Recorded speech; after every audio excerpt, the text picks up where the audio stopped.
이제 지난주 예수님께서 일곱 인을 떼신 부분을 우리가 말씀을 살펴봤어요. 그 이후로는 주님이 오실 때까지를 성경에서는 종말의 시대라고 그렇게 봅니다. 우리는 이미 일곱 인이 떼어진 이제 재앙의 시대, 종말의 시대를 살고 있는 거예요.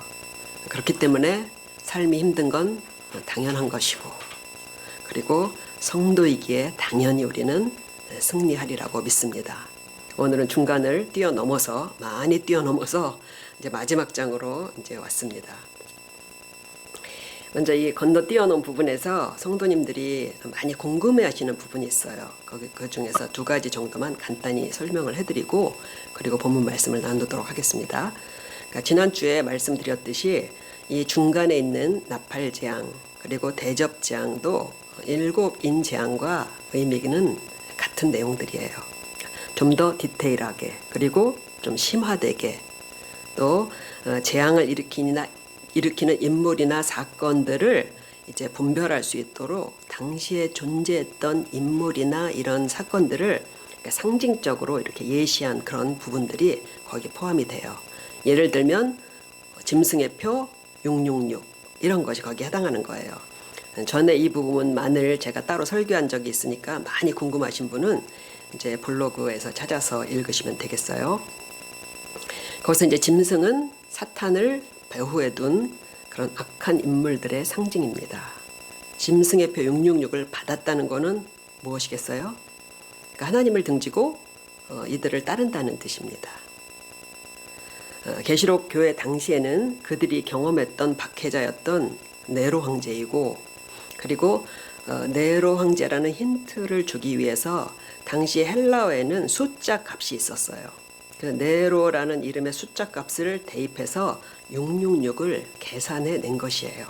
그래서 한때는 우리가 뭐 666이 바코드라 그런 얘기 들어보셨죠, 그죠? 그런 때가 있었고, 최근에는 백신이다 이렇게 말하는 사람들도 있습니다.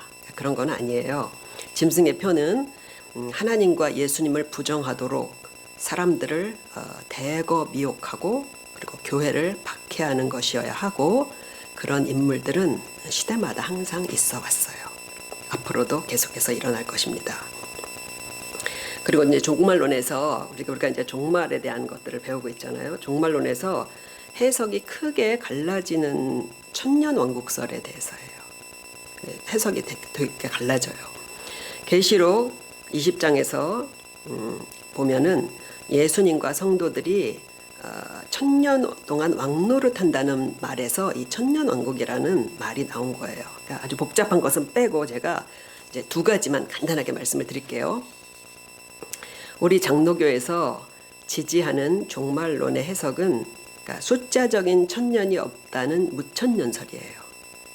천년 왕국이 없다예요. 그러니까 성도들이 다스리는다는 이 천년 기간을 복음이 전파되는 교회 시대를 상징한다고 그렇게 보는 것이에요. 우리가 다 왕 같은 제사장이잖아요, 그죠? 다스리는 거예요, 우리가. 그렇게 말이 되는 거예요. 그래서 장로교의 종말론은 굉장히 간단합니다.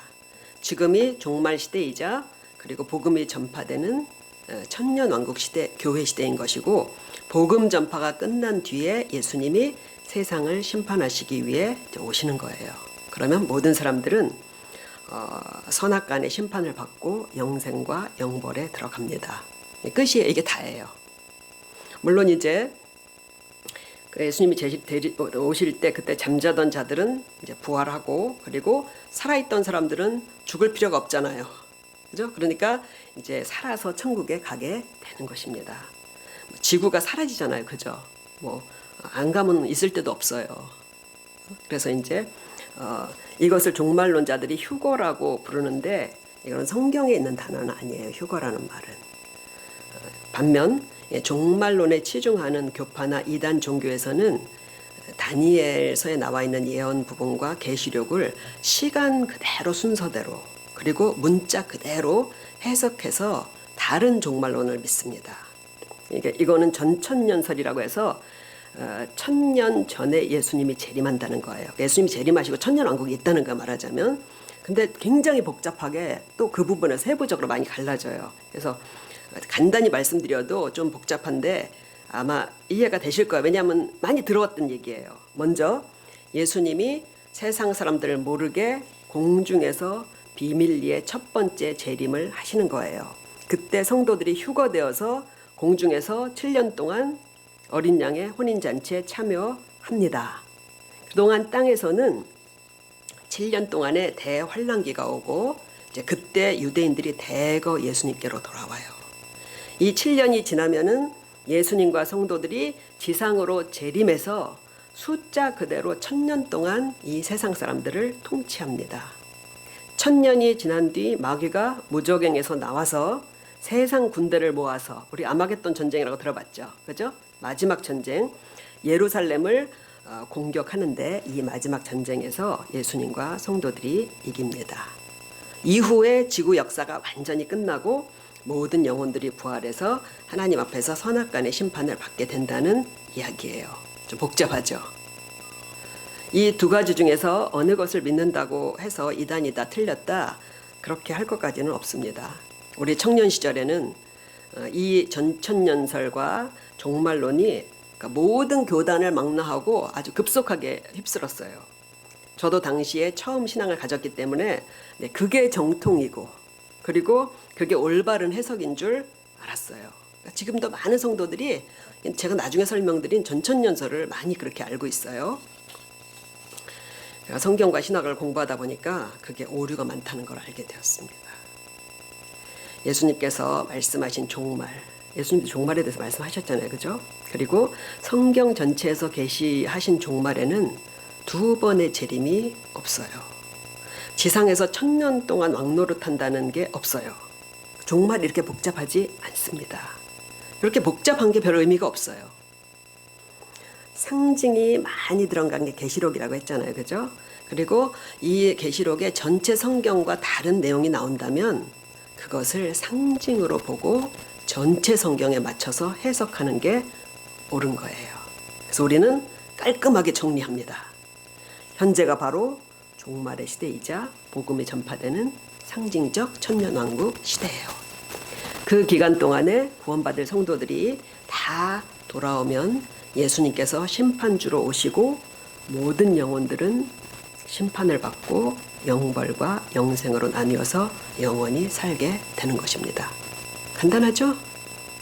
이것이 장로교에서 정통적으로 믿어오던 종말론이에요. 이제 우리에게는 예수님이 심판주로 등판하셔서 그동안 우리가 믿어왔던 대로 영생을 얻는 것만 남아 있습니다. 우리가 살아갈 천국에 대해서도 이 요한계시록에서 가장 다채롭게 보여줘요.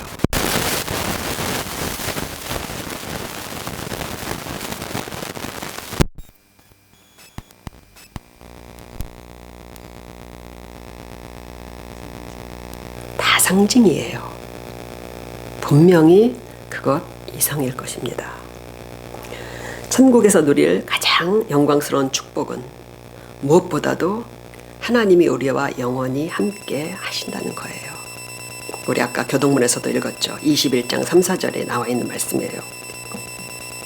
내가 들으니 보좌에서 큰 음성이 나서 이르되 보라 하나님의 장막이 사람들과 함께 있음에 하나님이 그들과 함께 계시리니 그들은 하나님의 백성이 되고 하나님은 친히 그들과 함께 계셔서 모든 눈물을 그 눈에서 닦아주시니 다시는 사망이 없고 애통하는 것이나 곡하는 것이나 아픈 것이 다시 있지 아니하리니 처음 것들이 다 지나갔습니다. 이것은 언제 있을지 모르는 먼 훗날에 있을 이야기가 아닙니다. 확실한 것은 수십 년 이내에 우리 대부분은 개인적인 종말을 맞고 이 영광에 들어가게 된다는 것이에요. 사망을 거쳐야 된다는 게 문제지. 지금 천국에 간들 아쉬운 게 뭐가 있겠어요. 그러니까 천국의 생애가 너무 기대되고 소망이 됩니다. 그런 소망을 갖고 우리가 살아야 될 줄로 믿습니다. 이 모든 재앙과 심판과 영광을 다 보여주신 뒤 오늘 본문은 말하자면 계시록의 결론에 해당되는 거예요. 어찌 보면 이것이 성경의 마지막이고 우리 신앙의 결론이 되는 것입니다. 그렇다면 이 편지를 받고 모든 걸 알게 된 7교회 성도들은 어떻게 살아야 하냐는 거예요. 우리는 분명한 이 천국의 삶을 위해 지금 어떻게 살아야 하냐는 것입니다. 그러니까 모든 환상으로 인도했던 천사가 10절에서 이렇게 말합니다. 또 내게 말하되 이 두루마리의 예언의 말씀을 임봉하지 말라. 때가 가까우니라. 성경에 기록된 모든 것이 분명한 사실이고 반드시 이루어진다는 이 환상과 예언을 임봉하지 말라는 거예요. 그러니까 공개하고 알려서 모두에게 자기 인생의 마지막을 알게 하라. 자기 인생의 마지막을 알게 하라. 성도들은 인간의 최후에 대해서 입을 봉인하고 살면 안 됩니다. 아무것도 모르고 아등바등 살기에만 바쁜 저 사람들의 죽음 너머에 무엇이 있는지 우리는 알잖아요. 이것을 알리지 않으면 예언의 말씀을, 천국을 봉인해 놓는 것입니다. 우리는 대부분의 성도님들이 다 그래요. 이 구원과 심판을 알려야 된다는 성령님의 그 감화가 자극이 있어요. 그래서 그렇게 살려고 노력을 하고 우리는 대부분 살아갑니다. 어떻게 해서든지 이 사실을 알리기 위해서. 이것이 우리가 자발적으로 지는, 자원해서 지는 거예요, 우리가. 그리고 십자가를 전하기 위한 유일한 십자가예요. 십자가를 전하기 위한 십자가예요. 이것을 절대로 내려놓지 마시기를 간절히 축복드립니다. 그런데 이 구원과 심판의 말씀이 전해졌을 때 결과는 예상 밖이에요. 11절에 불의를 행하는 자는 그대로 불의를 행하고 더러운 자는 그대로 더럽고 의로운 자는 그대로 의를 행하고 거룩한 자는 그대로 거룩하게 하라. 복음의 비밀을 열어서 보여줄 때 이 말을 듣고 사람들이 다 그것을 믿는 게 아니라는 거예요. 더 정확히 말하자면 믿게 하는 게 목적이 아니라는 것처럼 보여요. 그러니까 믿게 하려는 게 목적이 아니에요. 그러니까 복음의 증거는 갈 길이 처음부터 다른 두 종류의 사람이 결국은 다른 길을 선택하는 것을 재촉하는 것 같습니다. 그거를 확연히 보여주는 거예요. 듣고도 각자가 자기의 길을 간다는 것에 두렵고 겸허해질 뿐입니다. 우리가 십자가의 복음을 듣고 어떻게 믿게 되었어요? 나도 모르는 일이에요. 어떻게 하다가 교회에 나오고 그리고 예배를 드리고 설교를 듣고 성경 말씀을 듣고 배우다 몇 년이 흘렀는데 어느 때부터인지 내가 그 모든 내용들을 진짜로 믿고 있다는 것을 그냥 알게 되는 거예요. 내가 믿고 있네? 믿어지네. 어느새 우리는 이쪽 편에 서서 저벅저벅 의와 거룩의 길을 걸어가고 있는 것입니다. 누가 자꾸 교회를 나오라고 하고 성경 공부, 성경을 읽으라고 하고 교회에 나와서 봉사를 배우라 이러는 건요. 그래서 따라오는 거는 성령으로 거듭나기 전까지예요. 우리가 믿음이 생기고 거듭난 이후로는 자기 발로 하나님을 향해서 갑니다. 사람마다 역량이 달라요. 그래서 누군가는 정말 애벌레처럼 정말 꿈을 기어가는 것 같아도 끝까지 예수님을 바라보고 기어갑니다. 제가 지난주에 여기 아래 식당에서 가서 이제 점심을 먹었거든요. 그래서 이제 알탕을 시키고 음식이 나오기까지 마스크를 딱 차고 그리고 이제 스마트폰을 보고 있었어요. 이제 음식이 딱 나와서 식사를 하려고 마스크를 딱 벗었는데 근데 앞좌석에서 식사를 하던 분이 저를 알아보고 반색을 하는 거예요.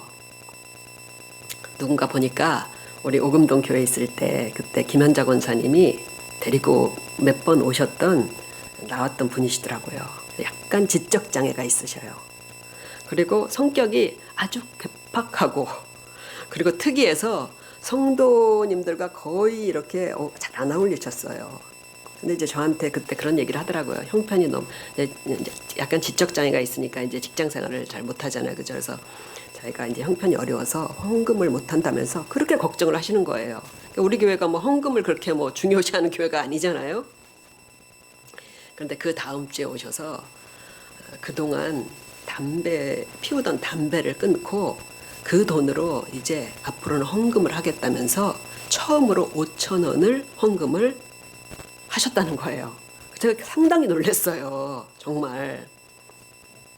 그 이제 한 3년쯤 된 전의 일이에요.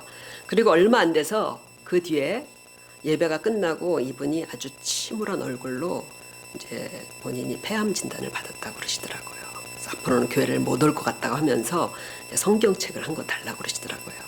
제가 하나님께 기도하고 잘 치료받으면 낫게 해주실 것이라는 말밖에 어떻게 더 하겠어요. 그죠? 그리고 이제 이후로 그 한 번도 본 적이 없는 거예요. 그래서 이제 돌아가셨나 이렇게 생각을 했었어요. 바로 그 성도님을 이제 만난 거예요. 지난주에 제가.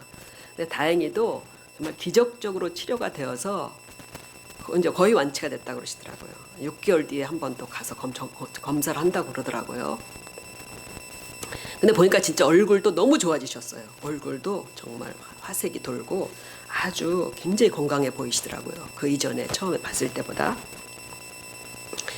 우리 교회가 여기로 이사 왔다고 하니까 그 얘기를 먼저 하시더라고. 주는 나의 선성교회가 여기 있더라는 거예요. 그래서 우리 교회가 여기로 이사 오게 됐다 그랬더니 정말 너무 반색을 하면서 다음 주에 교회를 나오시겠다고 그러는 거예요. 제가 전에도 이분과 대화를 나눌 때 느낀 것은 이분이 하나님께는 괴팍하지 않다는 거예요. 그러니까 하나님께는 정말 아기같이 순진하더라고요. 그러니까 사람들에게는 잘하지만 하나님께 괴팍한 사람들이 얼마나 많아요. 그죠? 제가 교회를 나오라고 말하지도 않았는데 오고 싶어서 정말 기뻐하는 게 진짜로 보였습니다. 그러니까 요즘은 인원 제한이 있으니까 코로나가 어느 정도 안정된 다음에 오시라고 제가 말씀을 했습니다. 그러니까 누군가는 정말 아무리 권하고 공들이고 애를 써도 결국은 믿음에서 멀어지는데 누군가는 항상 하나님 주위를 맴돌아요. 어려운 일을 만나도 다시 결국 하나님께로, 그리고 넘어져도 또 일어나서 다시 하나님께로, 그러니까 계속해서 하나님께로 이렇게 돌아오는 성도들의 믿음이란 게 참 경이롭습니다. 정말. 의로운 자는 그대로 의를 행하고 거룩한 자는 그대로 거룩하게 하라. 또 이 말씀은 우리가 항상 그렇게 예수님 안에 있되 의롭고 거룩한 자로 있어야 한다는 것입니다. 우리가 과연 불의하고 더러운 쪽이 아니라 의롭고 거룩한 자인 것이 분명한가요? 우리가 의롭고 거룩해요? 또 어쩌면 교회 밖의 사람들 가운데서도 자신을 나는 의롭고 거룩하다고 말하는 사람들도 있을 거 아니에요. 그죠? 당연히 있죠. 성경에서 가르쳐 주시는 이 의와 거룩은 하나님께만 속한 성품이에요.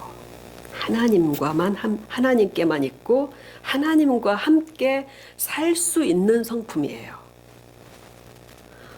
불의하고 더러운 자들은 거룩하신 하나님과 함께 할 수가 없어요. 스스로가. 타락한 사람 안에는 타락한 의와 거룩만이 존재합니다. 일반인들에게 나타나는 그런 의로움이나 종교적인 거룩함은 하나님의 관점에 적중하는 그런 의와 거룩이 아니에요. 심판의 때 하나님 앞에 그들이 그것을 내놓는다면 그러면은 하나님께서는 그 내면에 있던 이기적이고 교만한 실체를 낱낱이 드러나게 하실 거예요. 누가 나 자신을 의롭다고 하고 누가 내가 거룩하다고 말할 수가 있겠어요. 정직하게 자신을 살펴본 사람이라면 이 거룩하고 의로운 편에 내가 섰다고 아마 말하지 못할 거예요. 오히려 잎새 이는 바람에도 나는 괴로워했다. 잎새 이는 그 바람에도 괴로워하는, 그게 고백이 맞는 거죠. 사람이 의롭고 거룩하게 되는 유일한 길은 예수님의 의와 거룩을 덧입는 방법밖에 없습니다. 나의 불의와 추한 죄를 주님이 십자가에서 대신 담당하셨다는 것을 진실되게 믿을 때 주님의 의와 거룩을 우리에게 입혀주십니다. 이것은 하나님 앞에서 법적으로 인정될 뿐만 아니라 실제로 성령께서 우리 안에 오셔서 주님의 의와 거룩의 본성을 심어주셔요. 우리 안에는 분명한 죄의 본성이 있습니다. 그것처럼 분명한 성령의 새 본성이 있습니다. 그렇기 때문에 우리는 아직 불의하고 더럽지만 이미 의롭고 거룩한 자들이 된 것입니다. 그러니까 성도님들의 우리의 이런 이 두 본성 사이에서 우리가 살아가잖아요. 그래서 그 긴장 관계로 인해서 14절이 필요한 거예요. 14절의 말씀이. 자기 두루마기를 빠는 자들은 복이 있으리니 이는 그들이 생명나무에 나아가고 문들을 통하여 성에 들어갈 권세를 받으려 함이로다. 이 두루마기 있잖아. 두루마기. 성경의 흰 두루마기. 이것은 본래 예수님의 피로 희게 씻은 거룩한 의의 옷입니다. 그러나 매일 죄의 본성에 오염되는 두루마기를 항상 깨끗이 빨며 살아야 한다는 거예요. 그러니까 본문에서 두루마기를 빤다는 것은요, 그 시제가 계속해서 빤다는 거예요. 계속. 한 번만 빠는 게 아니라. 그것은 우리가 이미 알고 있는 진리대로 매일의 죄에 대한 회개가 필요함을 강조하는 거예요. 우리가 하루를 살면서 얼마나 많은 죄를 짓는지 모릅니다. 그리고 대부분 유야무야로 넘어가요. 예수님이 가르쳐 주신 주기도문에 의하면 매일의 죄를 용서해 주시기를 기도하라고 하십니다. 예수님께서 지금 하나님 보좌에서 우리를 위해서 중보하고 계시는 게 뭐예요? 우리가 뭐 직장 구하는 거 그거 예수님께서 중보하시는 거 아니에요. 그거. 예수님의 중보는 여전히 우리가 짓는 죄에 대한 속죄. 주님께서 그걸 하고 계신 거예요. 죄의 심각성을 모르고 만만히 짓는 죄. 회개하지 않고 넘어가는 죄를 우리는 별일 아니라고 생각하지만 하나님은 그렇지 않으셔요. 그러니까 한순간이라도 우리가 성령께서 방금 지은 죄를 깨닫게 해주실 때 즉시 하나님께 죄송합니다 하나님. 아니면 하루를 마무리하는 저녁 시간에라도 그것을 반드시 회개하고 용서를 받아야 합니다. 그렇지 않고 매일 구원의 은혜를 누릴 수 있다고 믿는 것이 구원파 이단이에요. 다 용서하셨기 때문에 회개하지 않아도 된다. 그게 구원파예요. 계시록 19장 8절에서도 빛나고 깨끗한 세마포 옷은 성도들의 옳은 행실이라고 그렇게 말씀합니다. 예수님께서 피로 씻어주신 두루마기를 늘 깨끗이 빨아서 더럽히지 않는 자가 복되다고 오늘 그렇게 계시록이 말씀하신 것을 꼭 기억하시기를 바랍니다. 그러니까 매일 우리는 두루마리를 빨아야 되기 때문에요. 그러니까 영적 긴장감 속에서 살아야 그게 가능해요. 우리에게는 육체가 있잖아요. 그죠? 육체가 있기 때문에 정말 이 영적 긴장감에서 좀 쉬고 싶은 생각이 종종 들 때가 많이 있습니다. 종종 영적 긴장감을 좀 놓고 싶은 생각이 들어요. 그러나 우리가 이 긴장을 놓고 우리의 새 본성이 활동을 멈추는 순간에 곧 옛 본성대로 살게 돼요. 뭐로 살겠어요? 옛 본성대로 사는 거예요. 이전에 예수님을 믿지 않던 때 그렇게 사는 것이 행복했습니까? 아니잖아요. 그죠? 영적인 무장을 해제하면 마귀에게 뜯기고 시달리는 거는요, 진짜 시간 문제예요. 믿음의 긴장감을 갖고 거룩하게 살려고 하는 이 삶에 실증을 내면 안 됩니다. 그러니까 우리는 실증을 내요, 곧. 그게 편할 것 같은 유혹이 있지만 절대 그렇지 않아요. 편하기는커녕 얼마 안 가서 이 마음과 생활이 정말 정신 못 차리게 분분해질 거예요.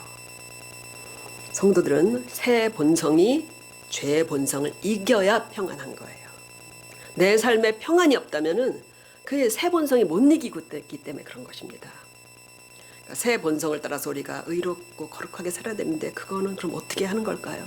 그러니까 얼핏 생각하면은 뭐 금욕적으로, 종교적으로 수양하고 신앙생활하고 봉사하고 이런 게 떠오르지만 그것은 방편이지 목적은 아닙니다.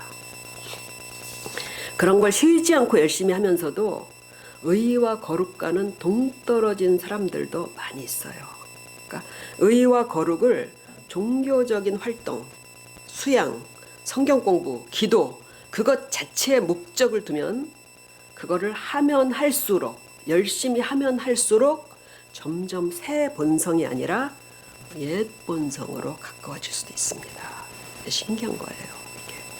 그 자체가 목적이 되는 경우가 많이 있어요. 성경 공부 자체, 성경 봉사 자체 점점 옛 본성이 가까워져요.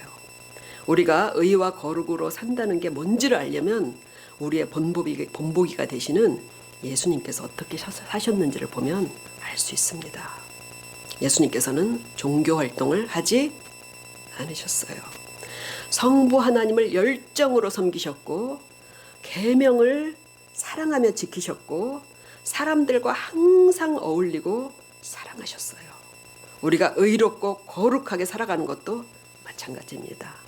기도를 하지 않고 성경을 읽지 않는 것보다 오늘 사랑하지 않은 게 더 큰 죄예요. 우리에게 사랑을 주신 것은 사랑할 수 있는 이 거룩과 의로운 마음을 주신 것은 얼마나 큰 선물인지 모릅니다. 마귀는 항상 사람을 통해서 사람을 괴롭히고 공격해요. 뭐가 공격해요? 우리를 공격하는 건 사람이에요.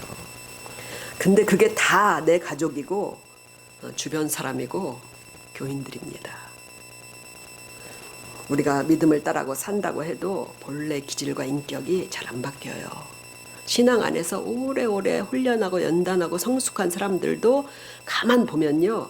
거의 개성과 품성이 잘 안 바뀝니다. 그게 유전적으로 강한 형질이에요. 그 사람이 타고난. 그리고 환경과 교육과 습관에 의해서 돌처럼 견고한 성처럼 굳어진 개별적인 인격이고 개성이기 때문에 그런 거예요.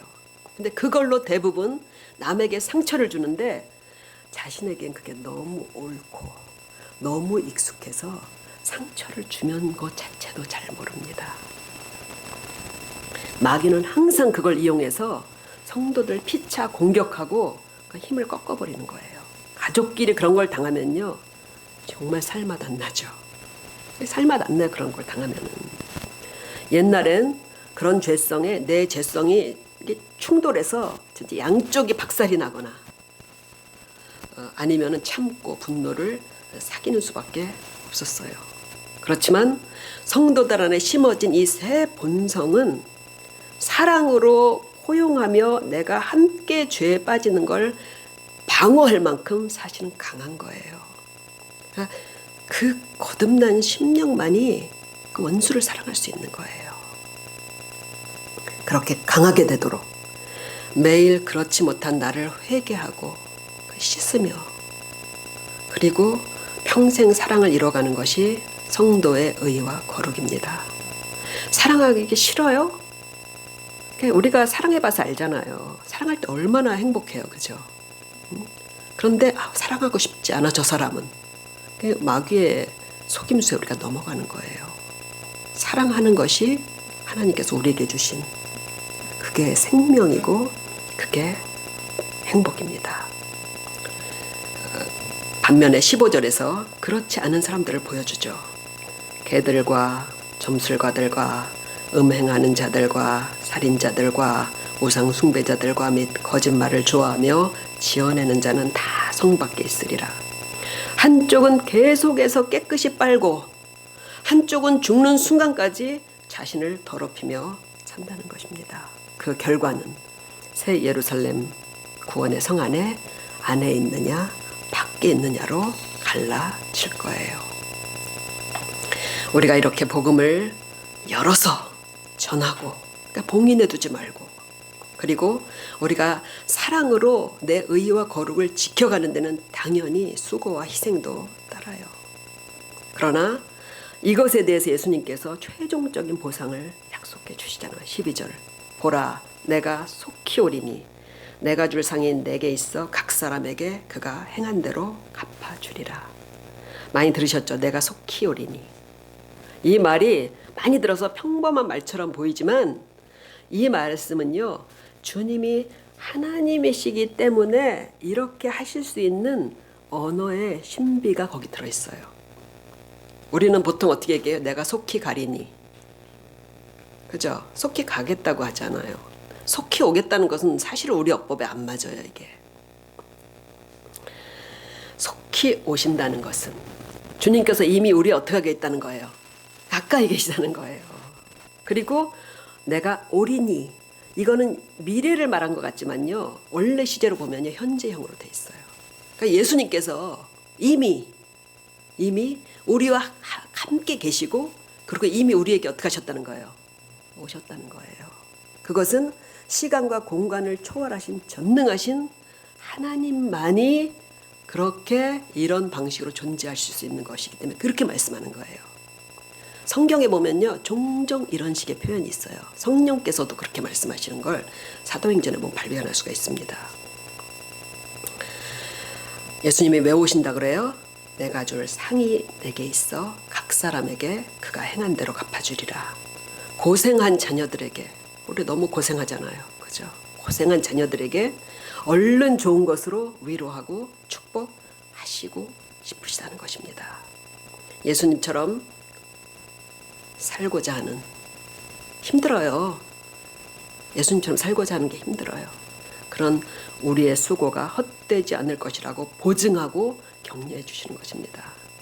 나의 고단한 수고와 희생이 남들에게 인정받지 못하고 잊혀져도 괜찮아요. 주님은 전지전능하신, 기억력이 너무 좋으셔서 절대 잊지 않고 그날의 상을 주실 것입니다.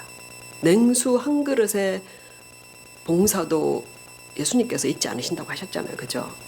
내 믿음의 수고가 사람들에게 보이기 위해서가 아니라 그것이 하나님의 눈에 어떻게 기쁘게 보이실지를 늘 생각한다면 우리의 상급을 잃지 않을 것입니다. 어쩌면 우리는 10개의 헌신을 하면 그거 정말 순수한 마음으로 주님을 사랑하는 마음으로 하는 것은 한두 개일지도 몰라요. 다 어쩔 수 없어요. 다 우리 인간은 다 똑같아요. 그러나 한두 개의 우리의 수고도 주님께서는 반드시 갚아주실 것입니다. 말씀을 마칩니다. 계시록을 마치는 거예요. 예수님의 복음과 그 영광스럽고 영원한 결말을 우리가 다 들으셨습니다. 그렇다면 어떻게 해야 될까요? 17절, 성령과 신부가 말씀하시기를 오라 하시는도다.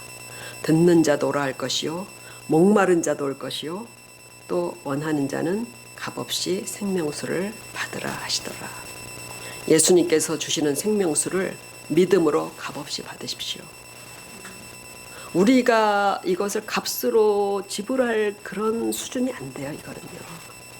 그러니까 몰라서 그래 지금. 내가 받은 복에 내가 이만큼 주님께 보답을 해야지라고 생각을 하는데, 우리가 막상 천국에서 주님께서 우리를 위해서 해주신 그 엄청난 것들을 눈으로 보면요, 그것은 정말 먼지 하나의 가치도 없다는 걸 알게 될 거예요. 그러니까 값없이 주실 수밖에 없는 거예요. 이것은.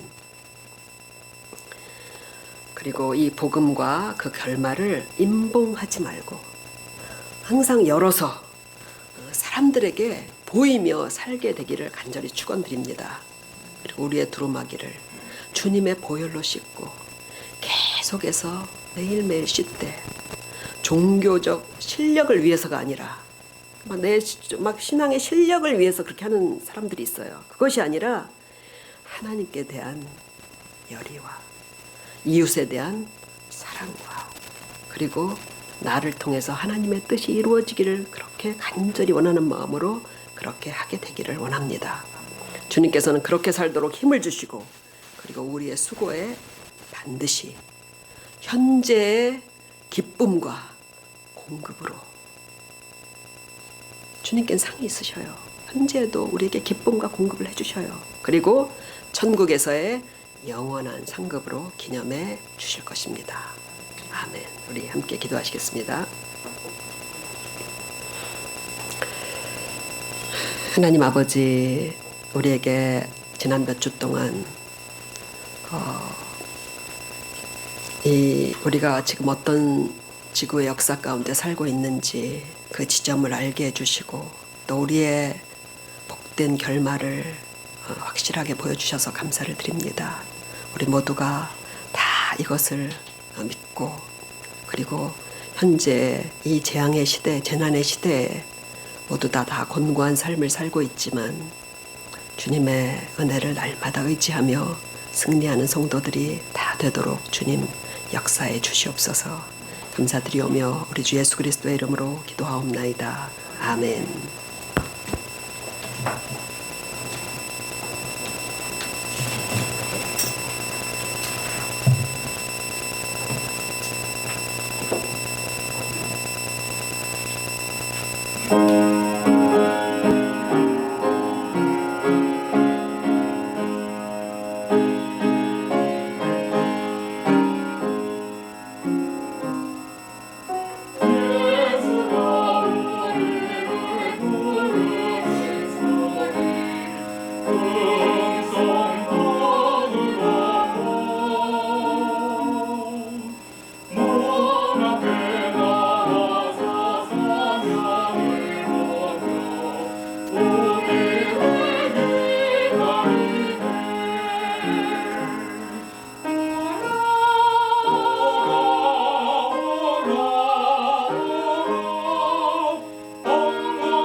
감사합니다.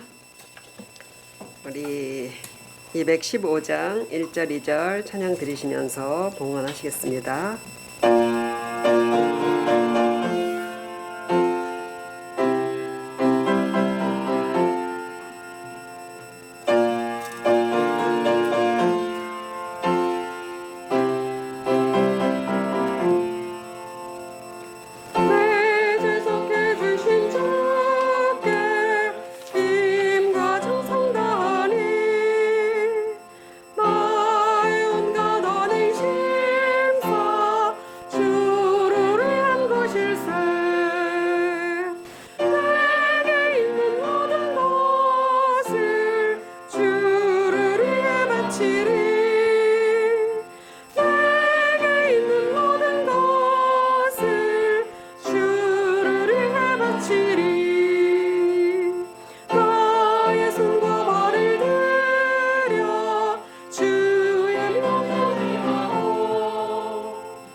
기도하시겠습니다. 하나님 아버지, 오늘도 우리가 정성을 담아 귀한 물질을 아버지께 봉헌하도록 믿음을 주시고 일터를 주심에 감사를 드립니다. 우리의 일터를 축복해 주셔서 생활에 필요한 물질을 잘 공급받게 주님께서 늘 인도해 주옵소서. 새 직장이 필요한 성도에게 취업의 기쁨을 주시고 우리 성도들의 사업체는 주님께서 친히 운영해 주셔서 풍성한 수익으로 주님을 섬기게 도와주시옵소서. 성도들의 헌신으로 세워진 교회를 통해 수고한 성도들이 복을 받도록 주님께서 축복해 주시기를 간절히 원하오며 우리 주 예수 그리스도의 이름으로 기도하옵나이다. 아멘. 교회 소식 보시겠습니다. 교회 오늘 모여서 이렇게 예배하신 우리 모든 성도님들 사랑하고 축복합니다. 우리 오랜만에 나오신 우리 강용희 성도님 네, 정말 반갑습니다. 오금동 교회 때 오시고 지금 너무 오랜만에 뵈어서 너무 감사합니다. 반갑고 또 우리 오늘 처음으로 우리 같이 예배드린 우리 최성문 성도님과 주열의 성도님 환영합니다. 우리 저기 예배당이 환해진 것 같아요. 감사드리고요. 거리두기 단계에 따라서 계속 현장 예배, 영상 예배를 병행해서 드립니다. 한 달에 2회 이상은 꼭 현장 예배 참석을 당부드립니다. 또 매일 성경 묵상과 소요리 문답 공부에 계속 관심을 갖고 참여해 주시기를 부탁드립니다. 우리 오은혜 자매의 회복과 재활을 위해서 장대영 성도님의 취업을 위해서 우리 김성 권사님이 쇼케이스 공연을 잘 마쳤는데 한 달 뒤에 결과가 발표가 된다고 해요. 그래서 좋은 결과 있기를 굉장히 고생을 많이 해서 공연을 올리신 것 같더라고요. 그래서 기도해 주시기 부탁드리고 우리 남호연 사모님 수요일에 또 이렇게 수술을 하게 되었는데 우리 주님께서 함께 해 주실 것을 믿고 함께 기도해 주시기를 부탁드립니다. 다 함께 일어나셔서 560장 1절 찬양 드리시겠습니다.